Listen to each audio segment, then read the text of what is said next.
When we made it in, it was with the authorization of someone who's been here for a really long time, who understood that we had a congressional duty to enter the building and to see the facility.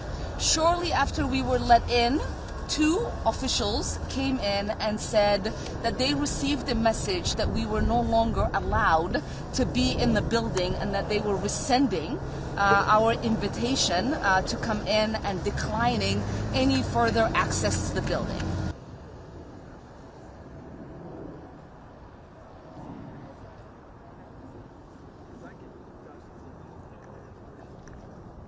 What happened today is a blatant attempt to obstruct members of Congress from doing their oversight duties.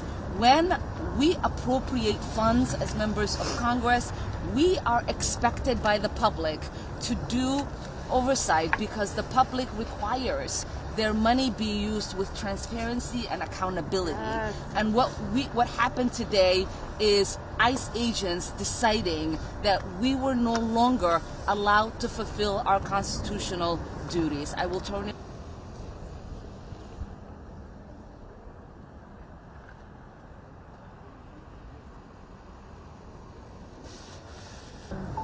Look, we're here because we're members of Congress. We have every right and responsibility, if we're doing our jobs, to be here today to see what the conditions are in that detention center.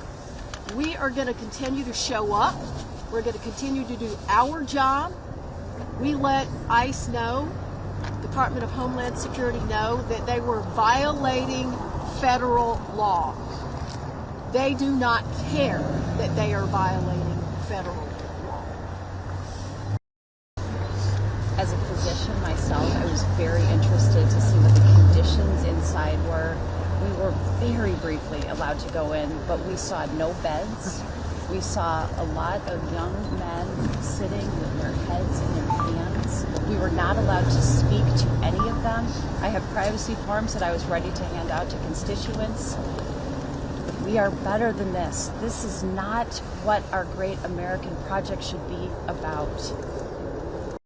ICE is operating.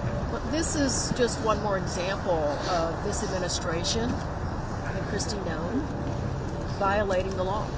This is an out-of-control Trump's ICE.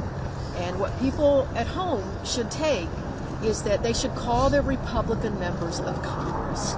We need Minnesota Republicans, we need Republicans across this country to stand up to their own party. This is beyond the pale. This administration continues to use Minnesota as a political stunt.